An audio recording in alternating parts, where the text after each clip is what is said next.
5 in person.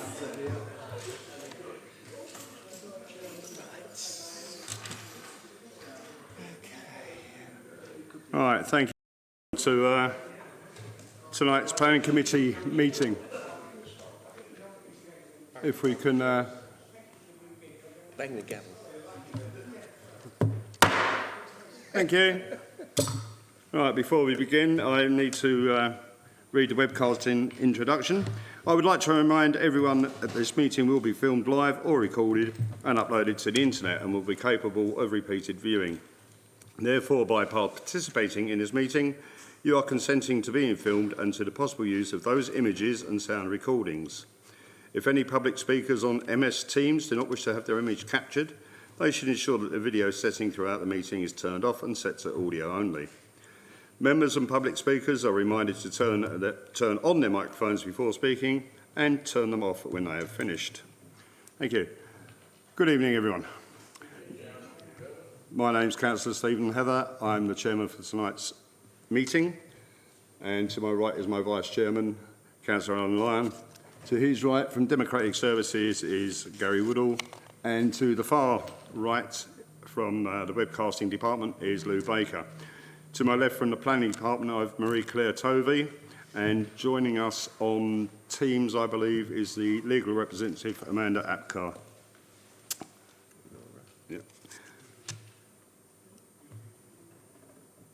Right, sorry. Public speakers, you would have already just been briefed by Mr. Woodall from Democratic Services. Just a quick reminder again, I'll remind you before you speak as well, you've got 3 minutes to state your case. Apologies for absence. Thank you, Chairman. We have apologies tonight from Councillors Bassett and Bromwich. Thank you. Substitute members? Chairman, we have Councillor Holly Whitbread here tonight substituting for Councillor Bassett and Councillor Lisa Morgan substituting for Councillor Bromwich. Thank you. Are there any declarations of interest? No, thank you. The minutes are on pages 5 to 7 of the agenda. Can I take them as a true record and sign to confirm? Agreed. Thank you. Right, that brings us on to our first agenda item 7, which is the application EPF 0928/24, land to the rear of 1 to 12 and 14 to 19 Kings Court, Kings Avenue, Back Lane, Buckhurst Hill, IG9 5LU, on pages 8 to 20 of the agenda. And taking us through that is Marie-Claire. Thank you, Chair. The first application is before committee due to an objection from the Parish Council and more than 5 neighbour objections to the proposal. The site is to the rear of King's Court, located on Back Lane within the built-up area of Buckhurst Hill. The site is just up the hill from the Waitrose, which is just down to the right on this screen. The road itself, though well used, has the appearance of a rear access road and due to the properties backing onto the site from Queen's Road and the car park area for King's Court. The proposal is for 8 one-bed flats and includes bin storage, cycle storage and parking for 30 vehicles at ground floor and lower ground floor and between the proposal and the existing King's Court block. The spaces will also provide parking for the existing residents of King's Court. The proposal also includes a new vehicle access. The proposal, as you can see on the screen, is 4 stories in height, but due to the slope of the land, will appear more as a 3-storey block, with the top floor set back from the front edge and in from the sides. The topography of the site allows for additional parking. The proposed elevations are a mixture of brick and cladding. The units comply with development standards in terms of internal sizes. 3 of the flats will have suitably sized balconies, with all having access to a 350 square metre communal space to the east of the site. This slide shows further images of the street scene, showing the topography of the site and the proposed amenity area to the east of the site. The nearest properties are to the north of the site, located in Langfords, just shown at the top of this plan on the top of the screen. Objections have been received from residents from these properties. As shown on these plans, the proposal is at the nearest point, 18 metres from the rear of these bungalows. It is officer view that there will be no significant overshadowing or loss of light or privacy given these distances. All windows in the north rear-facing elevation, facing Langfords, will be secondary windows or bathroom windows, and therefore a condition has been imposed on the recommendation that these are to be obscured glazed to maintain privacy. This slide shows the existing parking area and amenity area, the current parking restrictions on the road and the existing street scene. And this just provides photographs from different views showing the existing King's Court blocks, the bungalows within Langfords, and again, street view of the site. The application is recommended for approval, subject to conditions and an agreed legal agreement. Thank you. Thank you. We do have public speakers on this item. The first one is Leah Graziani, who's an objector in person. Remind you of 3 minutes. Thank you. Thank you. My name is Leah Graziani and I'm here to strongly oppose the planning application at King's Court, Buckhurst Hill. I'm the owner of Flat 5 King's Court, where I have lived for over 20 years.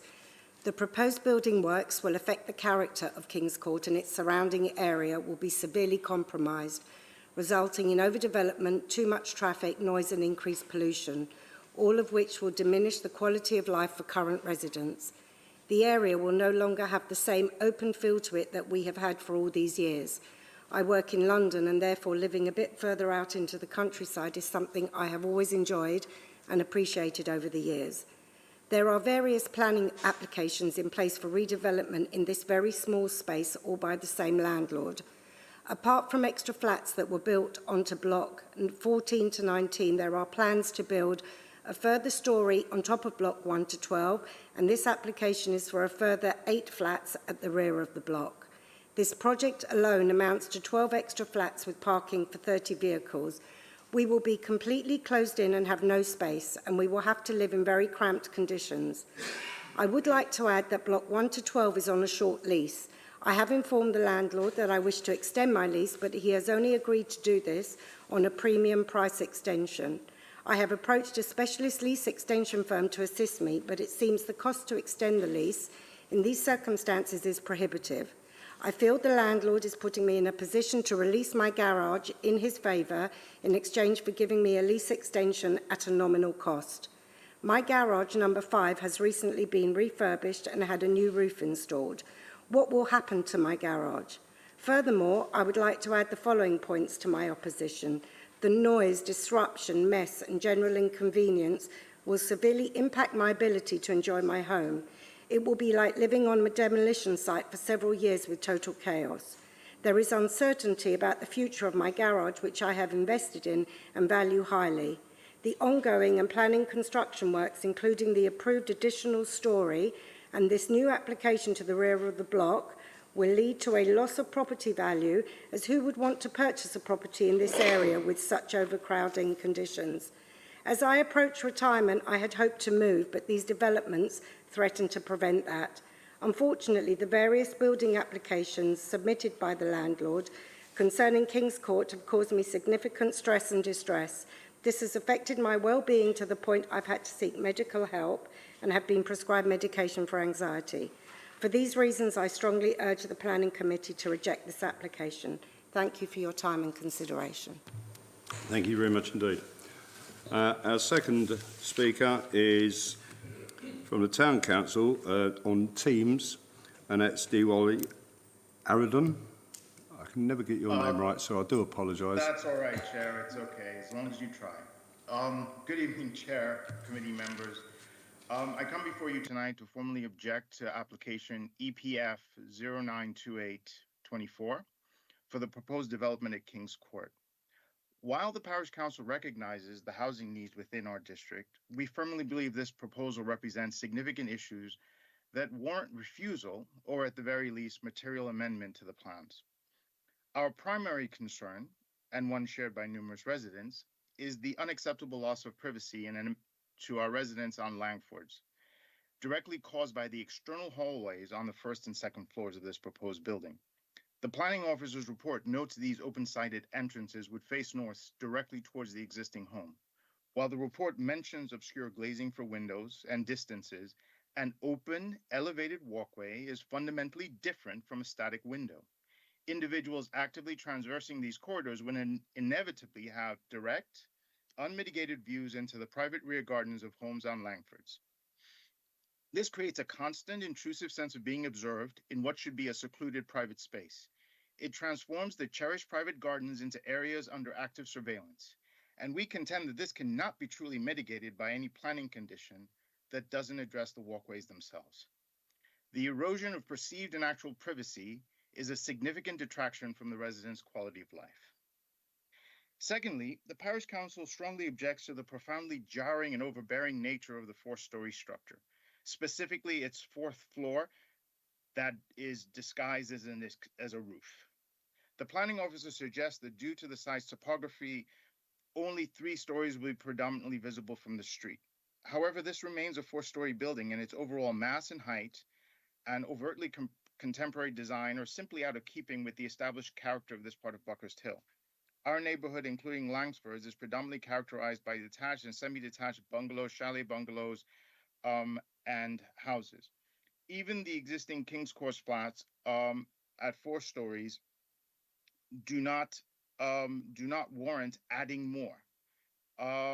It will be visually incongruous, imposing, and truly overbearing on the lower-rise residential environment. It fails to integrate sensitively and will undoubtedly harm the visual amenity and distinct character of our community, a point the council has consistently raised in its objection. For these reasons, the undeniable erosion of privacy of our neighbors on Langford and the fundamentally jarring and overbearing design that disregards the very fabric of our community, Buckhurst Hill Parish Council respectfully urges you to refuse this application, or at the very least, mandate significant material amendments to the plans. Thank you. Thank you. Our final speaker on this is the applicant, Robert Buckley, in person. And again, sir, you have 3 minutes. Thank you. Good evening, Chairman and committee members. My planning consultant, unfortunately, is unable to attend this evening, so I'd therefore like to highlight a few points on his behalf. The application is supported by an officer recommendation for approval, subject to a Section 106 agreement securing a contribution towards the Epping Forest Special Area of Conservation, and the satisfaction, where required, of 23 planning conditions, all of which we have reviewed and are satisfied with. This application has been in the gestation period for a good while, having migrated through your pre-application process, following which we spent a considerable period of time in defining the detail and negotiating on the highway parking considerations, where there is an agreed emerging TRO in place.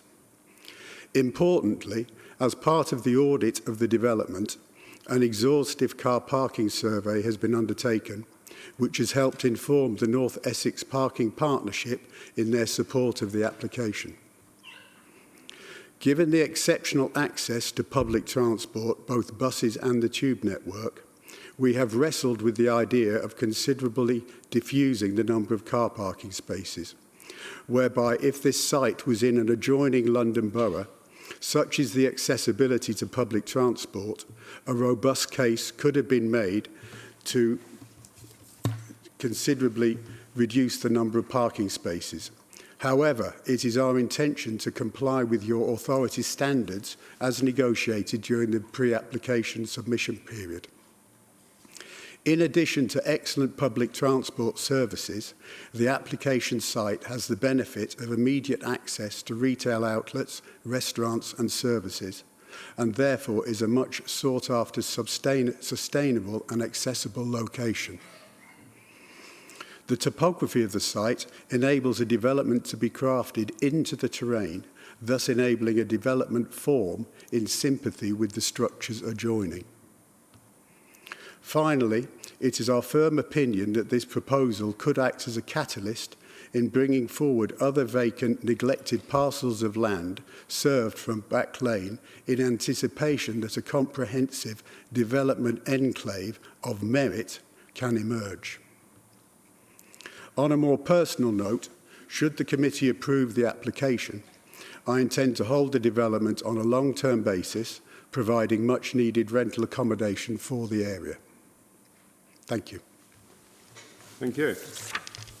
I don't believe we've any ward councillors to speak on this. District ward councillors. Where, who have we got? The parish council. Sorry? That was the parish council. You had the parish council. It was. Yeah. So, There's no ward. District council. thank you. So, members.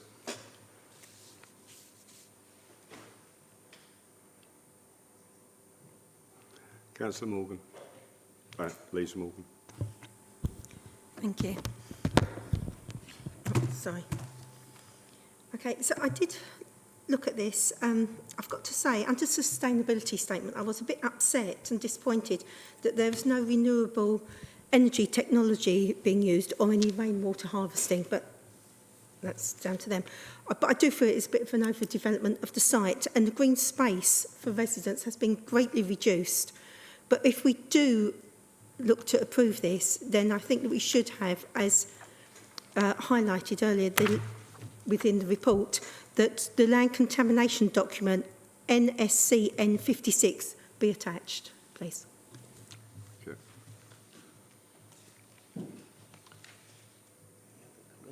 You know, do you want to come back on that? About that? Yeah, I'm just double checking if it's on there.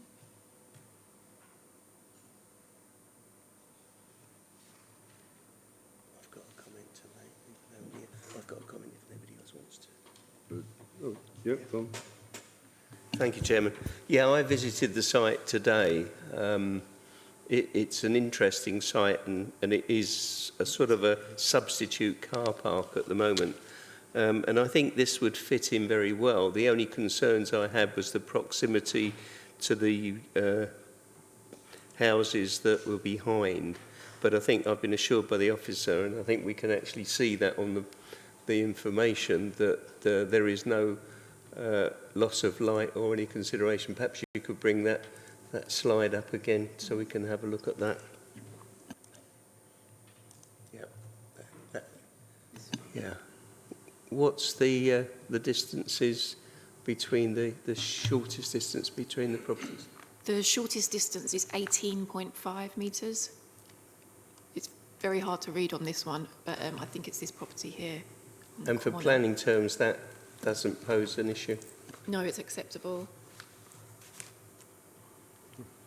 And if you'd like to cover them, And with regards to the contamination point you raised, there is a condition on, regarding contamination. right. If there's no more then, members, the officer recommendation is to approve with conditions and subject to a section. Sorry, Councillor Kaufman. Sorry, Chair, I just come in at the last second. Did you say it was 18 metres, the separation distance? Yep, 18.5. I had in my mind sort of 24. Is it not between 22 and 24 is the minimum most cases? It can go down in more urban areas, such as this. Would you say it is that urban, though? I mean, at the moment, it was designed for a reason. It's the service yard of the existing main building. I just sort of, personally, I suppose I would like to have had a more detailed site visit on the site and just understand how the proposed car park works, because I don't really see in the application pack there's much in the way of design for the car park. There's a section plan, but I haven't really seen much more. Yes, so on this plan, I don't know if this is sufficient for your query, it's showing the lower level, and then this plan here will be underneath at ground floor level of the main build, and then this will be floor open level as such, ground level that will be open. Let me just flick to the elevations. So that might be, so you have the undercroft parking here, additional underground parking, and then the ground level parking. Thank you. I mean, my gut feel is, I appreciate what they're trying to do, but I feel a bit misled by the application, partly because, I mean, I admit I sound like the other Kaufman, but I've not been completely in the detail. But I think if I had read in the description that the level of car parking that was going to be required and the level of operational development that was going to be taking place, I'd have paid it a bit more heed. I think it might just be a bit too much in that locality. I mean, I don't know what my colleagues think. And equally, I sort of feel that we should be looking to try and come up with more schemes that have more, larger units for families. With 8 one-bedroom units is great, but it's not going to do anything for local schools or the local community. It's going to be another sleeper development where no one is during the day. And I think there's a bit more imagination that could have been used. All right, thank you. So, yes, Councillor Cohen. So did I read that there were 2-storey flats inside this development? Yeah, the top floor are duplexes. The duplexes? Yeah. And they're still for one person? One bed. So they're not one bedroom. Not necessarily for one person, but they're one-bedroom flats.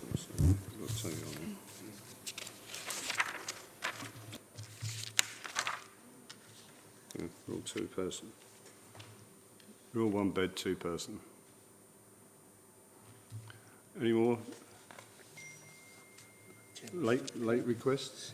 Sorry? Can I just come in on this one? I mean, the parking, I think, is not particularly an issue because it is very close to Buckhurst Hill Station. So under our local plan, it is a sustainable location. And as there are sort of public bus routes as well, that really does support that.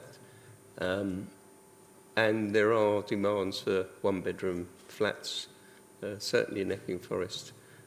And I think that really is my views on this. Right, members. The officer recommendation is to approve with conditions subject to a Section 106 agreement. All those in favour, please show.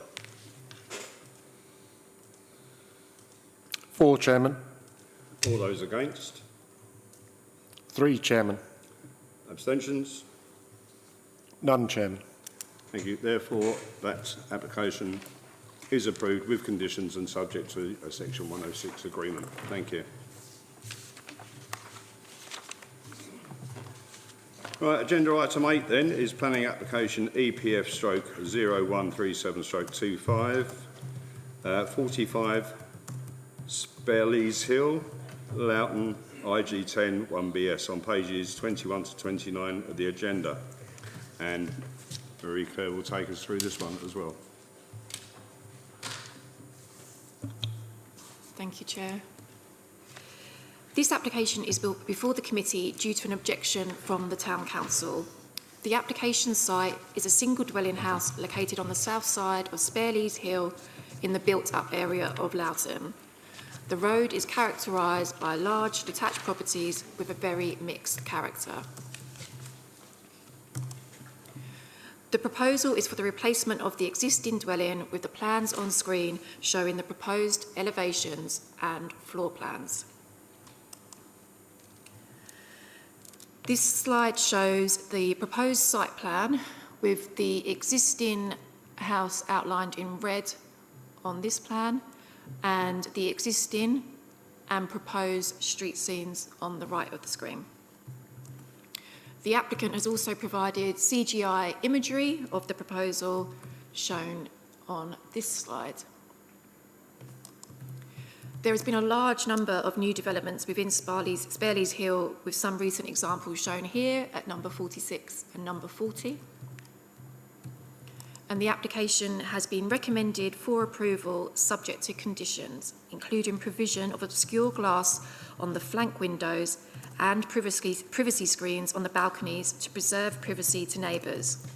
Although there have been objections raised due to the fact that the existing building was only granted permission in 2007, there is no policy requirement to prevent the demolition and rebuild of a building, no matter the age. Thank you. Thank you. Again, we have public speakers on this. The first one is Komal Singh Angier, and there's an objector, and you have 3 minutes. Thank you, madam. Thank you very much.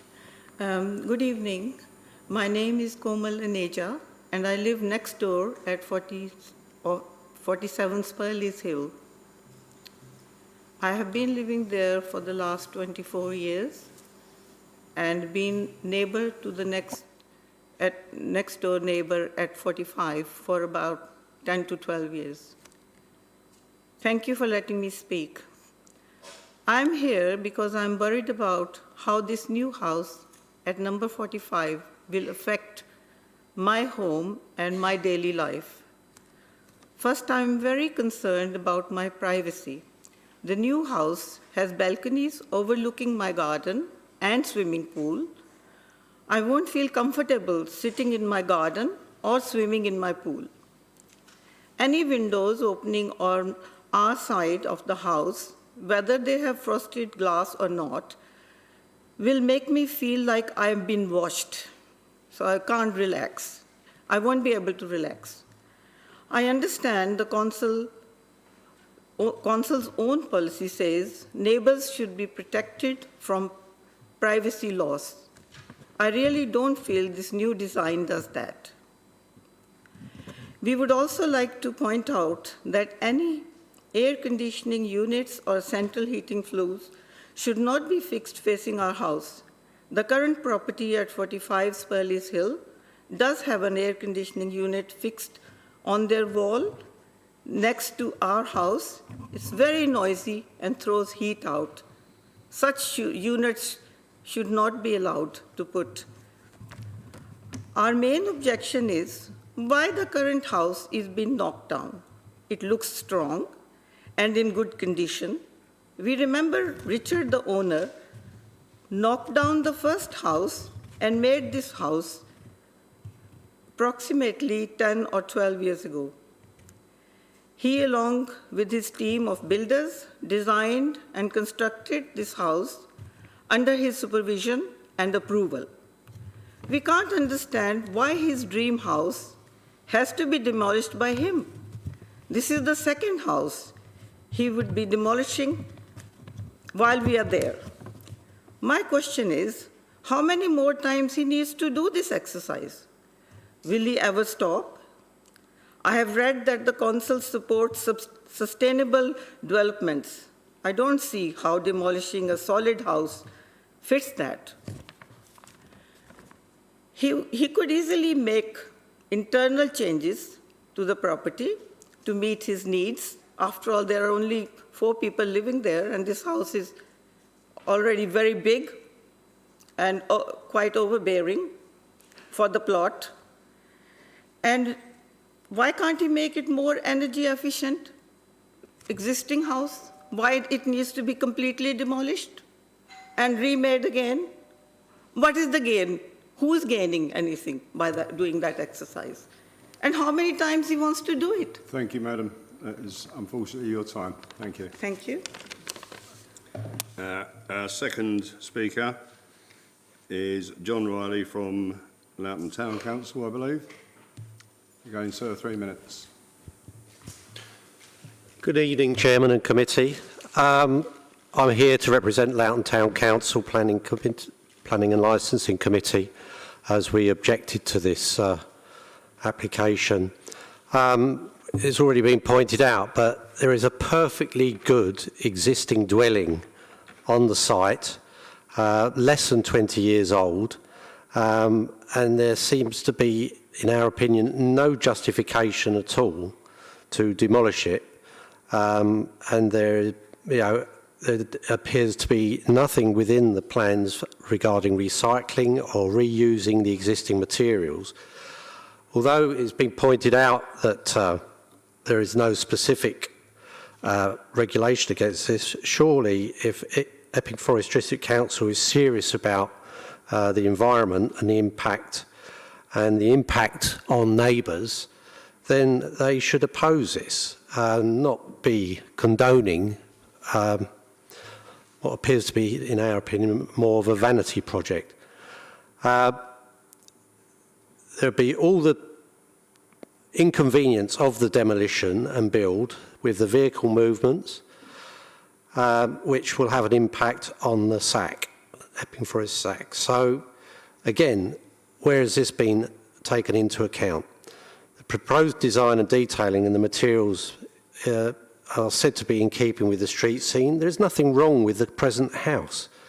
And we believe that the new design actually would have a more negative impact. So that's contrary to policy DM9. And we want to see a high quality design. It's not entirely clear what they are doing with the front garden and the walls. So we would like to, if the committee is minded to approve with conditions, and we fully support the conditions that have been put forward, we'd also like to see a condition to improve or enhance particularly the front area for compliance with DM5.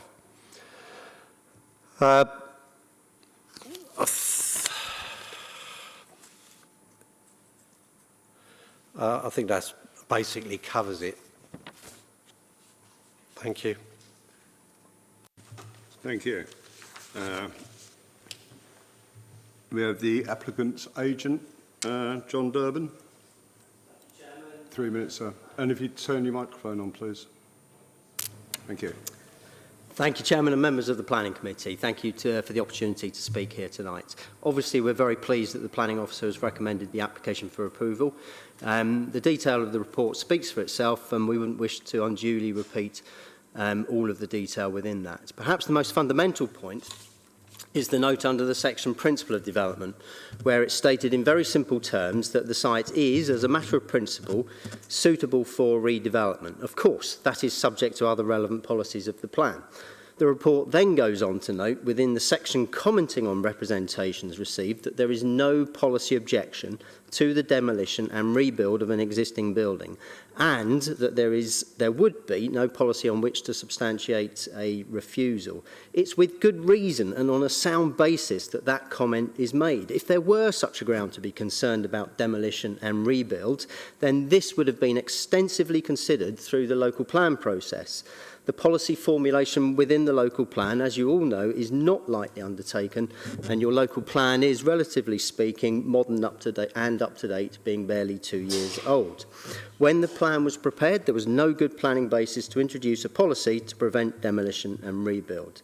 Indeed, the development fits within the objectives of sustainable development, one of which is economic sustainability. That aspect of sustainable development positively supports development because it helps boost the local economy through a significant building project for a small-scale local builder. And such work generates employment and wider contributions to the exchequer. That is an important aspect of sustainable development. Secondly, as reflected in your officer report, the dwelling would deliver increased energy efficiency and exceeds the standards set out within the building regulations. And we've also had a SAP report indicating that fuel consumption would be reduced by 28% and CO2 emissions during the use of the building also by 28%. Similarly, water consumption can be better managed through a new dwelling. Now, it's accepted that these would be longer-term benefits, but nonetheless, that does not diminish the benefit of the proposal in that regard. So therefore, the application, we commend it to your committee, and for the record, there are no objections to the planning conditions proposed, and I believe in terms of the front garden, there is a landscape condition which would include soft and hard landscaping scheme to be submitted for prior approval. Thank you very much. Thank you. I believe we have one ward councillor. Councillor Baldwin. Thank you, Chairman. I'll just say a few things. I absolutely agree with the two objectors to this scheme. I won't reiterate everything they've said, but the officer has made clear, as has the proposal, that there's no clear policy, unfortunately, to object to this. There's nothing in the NPPF. There are no local policies which state that we cannot have demolition and rebuild So that's just a factor, and there's no getting around that.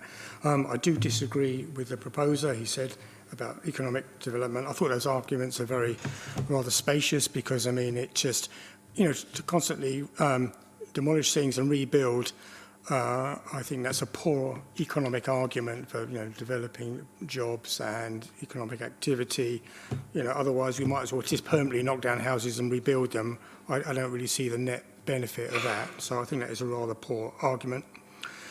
In terms of, the arguments 4.5 to 4.7 about being 28% more efficient, and with energy usage, I think again that's rather a poor argument. It would take a very, very long time to offset the embedded carbon that is going to be released into the atmosphere during the process of demolition and rebuilding. So, but I do realise there is no policy to object to this. And lastly, I think there are conditions. A condition about wall lights and obscure glazing, that seems to be answered by condition 4, and similarly external conditions by condition 7. So I think I'll leave it there. Thank you. Yes, as been mentioned, there is no policy, national or local, regarding carbon release from the demolition of buildings, and nor is there anything to stop you from knocking your house down and rebuilding it. Members. Councillor Cohen. So there isn't any policy to say that we can't knock down houses that are 17 years old, but perhaps there should have been, when writing the local plan, on something on those lines. Otherwise, people would just knock down their houses. I mean, we haven't heard why this house has been knocked down and not redesigned on the inside. We haven't heard the reasons why that is happening. Perhaps we don't need to know that, but it would be nice to know from the developer why he couldn't redesign the house that was already there. Okay, it was to give employment to people, but that does seem a bit of a strange thing to do, is to knock down a house to give employment to people. Thank you. So, unfortunately, employment's not a material planning issue. Councillor Kaufman. Thank you, Chair. I dare say, with my dear colleague, I'm going to have to disagree with quite a lot of things that he said over there.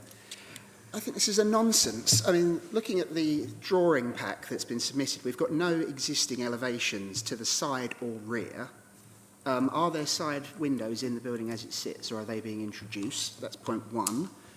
I don't know what the rear of the building looks like, but I think it's completely inappropriate to have effectively a first floor balcony that is going to be higher than the neighbour's garden. I mean, looking at the aerial photograph, which is the CGI, if someone is out on that rear balcony, they are going to be able to peer directly into the neighbour's garden.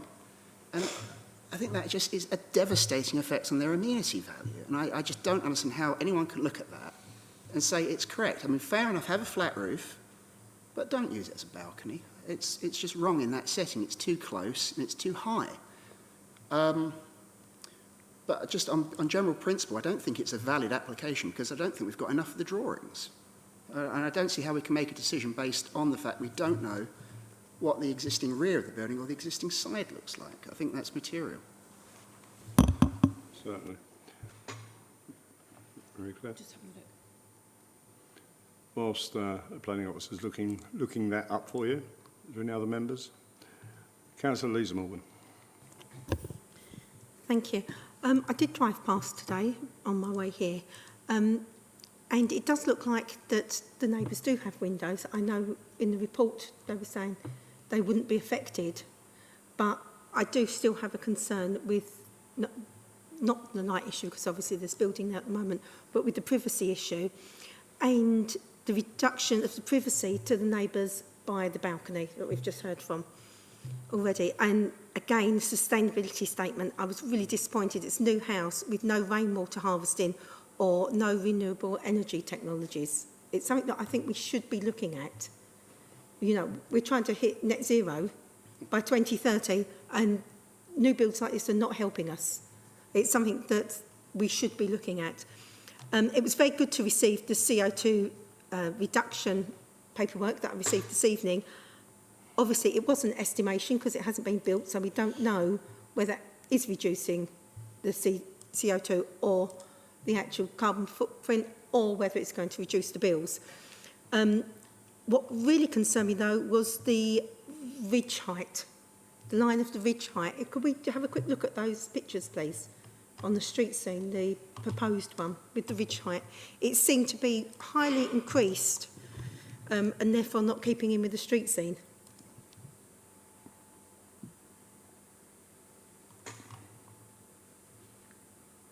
To me, that looks a lot higher than the previous one. When we have a look at the actual pictures as well that they sent in, when I had a look at it was more so on the pictures, when we had a look at the pictures, it did look a lot higher, the ridge height. Can you see it looks a lot higher? And almost dwarfing number 43, I believe that is on the right-hand side. And it does look, from that angle, it does look higher than 47 as well. That does concern me. Therefore, it's not in keeping with the street scene. It's dwarfing number, sorry, is that number 43 to the right? I think it's 43, thank you. I think the CGI is perhaps a little bit misleading in that respect. Let me just go back to the street scene diagram. It does look higher than the one today. Right, but when I look today, when I drove past, the house that's there at present does look in line. They didn't look. I looked at it and I looked at the paperwork and it just didn't work. Yeah, from my screen I can see that it is still slightly lower than the one to the left. Obviously it has increased in height and... Oh, so it has increased in height. Yeah. It's a bit difficult on my phone to look at it while I was looking at the house. Yeah, no, it has increased in height. It's very hard for me to show you properly on here, but that's probably about the existing. Yeah, and the proposed is because that's not in keeping the street scene. the proposed is just below the neighbour, and it's dwarfing the house next door. And we do need more detail with the plans, I believe. Thank you. Councillor Corcoran. Thank you, Chair. Going back on the detail point, I don't buy it. I don't think the CGI is an accurate reflection of the drawing. I think we should defer this for a site visit and to have another look at the drawings just to make sure we're absolutely happy with this.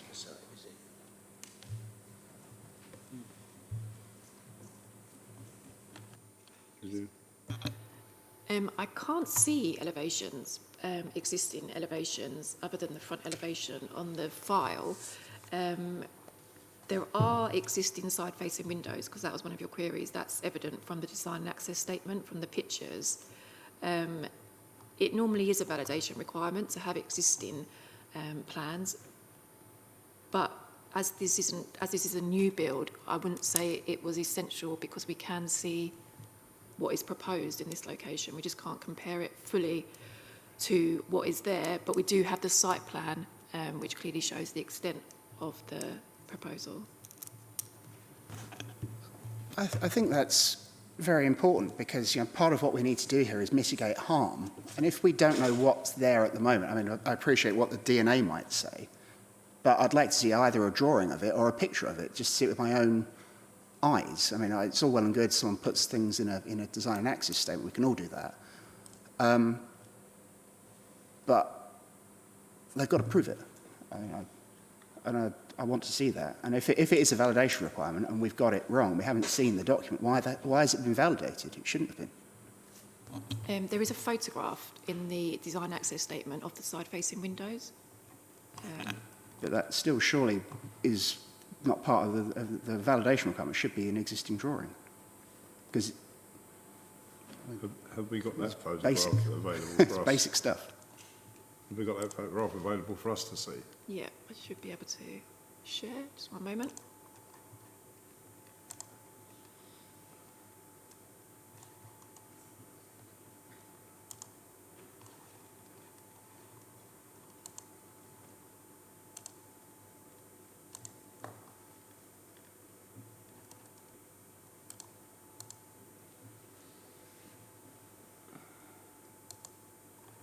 That's the side. side showing That's what I'm saying. windows. But have we got the plans No. and drawings available for the proposed new build, which is what we're considering, not considering what the old Yeah, property we've is? got all the proposed plans. But we haven't seen them, so we don't actually, apart from seeing the front, we've seen nothing else, have we? For the proposal, Yeah. we've got all plans. Yeah. Right, so have, Proposed elevations, proposed floor plan. can we see those then, please? Yeah. The rear and the sides?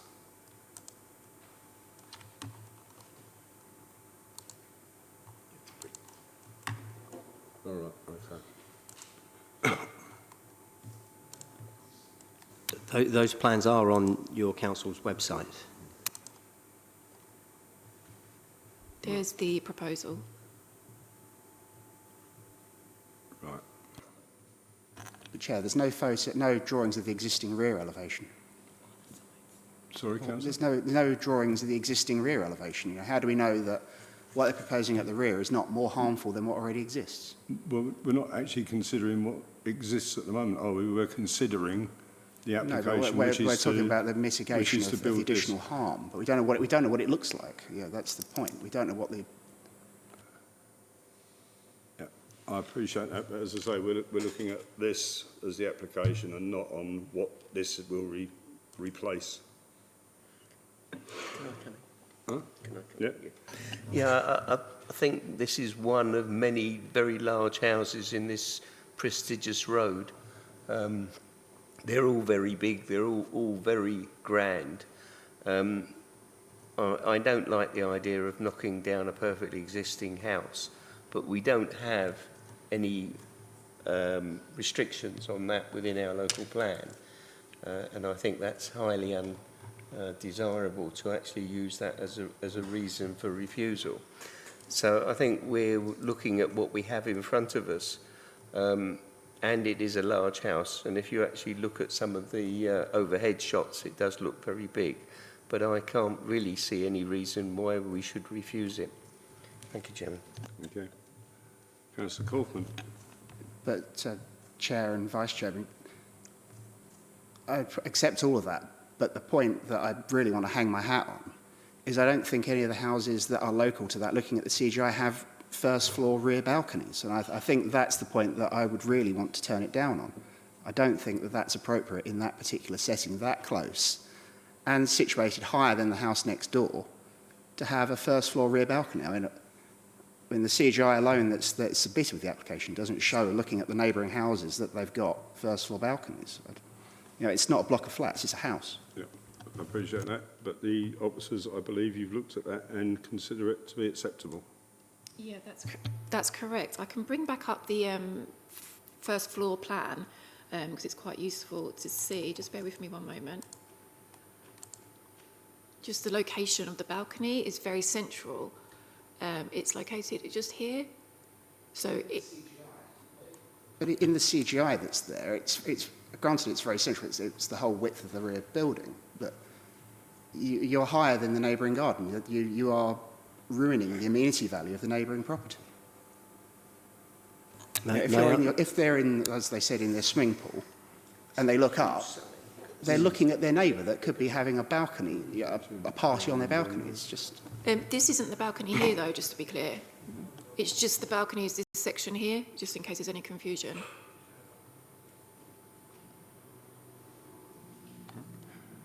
And officers can put a condition on. Councillor Chairman, is the balcony, if it's overlooking the, does it overlook the neighbour's garden? Looks out to a flat roof, doesn't it? It's a balcony.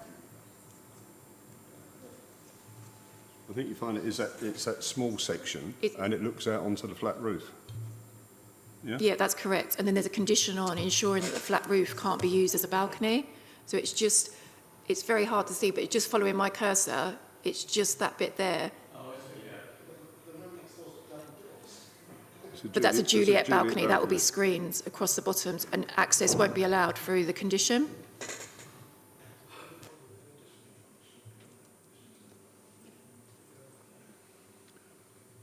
Any more members? Yeah. Right then. The officer recommendation is to approve with conditions. All those in favour, please show. 1, Chairman. All those against? 4, Chairman.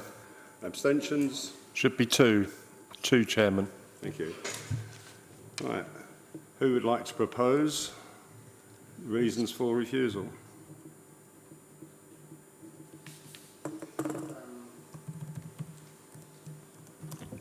Chair, my reason for refusal would be the impact it's going to have on the neighbouring amenity value.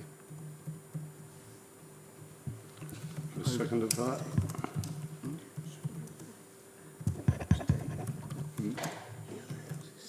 No. Do we have a seconder for that? Councillor Richard Morgan. Thank you.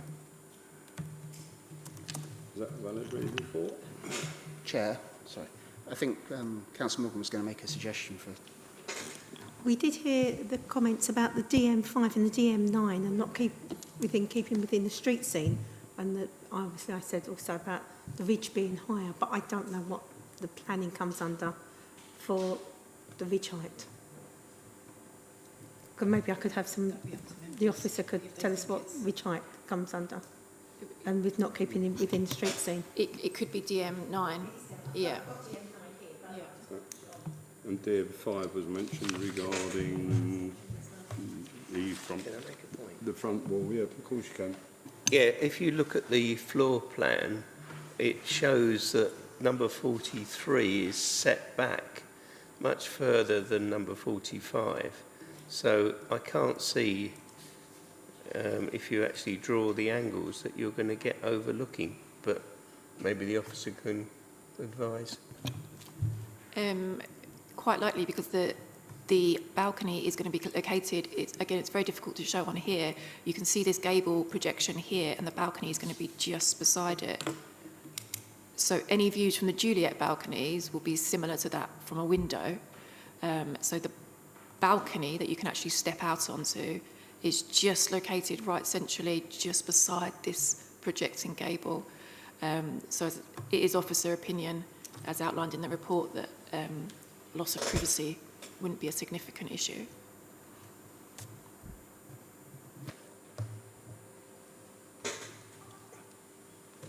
Councillor Morgan. Sorry, just one more question. So if it did pass and they've put in Juliet balconies there, could we put something to say it has to be a Juliet balcony? Because I know previously they've had Juliet balconies and they've actually not put them in, put proper full-length balconies in. Yeah, that there is a condition on there to say that the flat roof cannot be used as a balcony. So it would only be the small area balcony, which I've shown on the slides, that could be used as a balcony. The flat roof area could not be. So the Juliet balconies would have to remain as Juliet balconies with no access to the flat roof area. So sorry, so could you change it so that there isn't a balcony and there'll just be 2 Juliet balconies on the doors rather than a balcony in the middle? Can you put that in? I don't know. That would be up to the applicant to change the plans and come in with a different scheme. It's not the scheme before us today.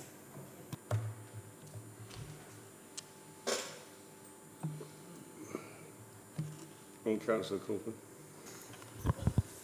I think I would keep it as is. The only way I would be satisfied, I mean, wasn't born yesterday. The first thing I would do if I was the applicant is I'd look at that and go, yes, we've got this Juliet balcony.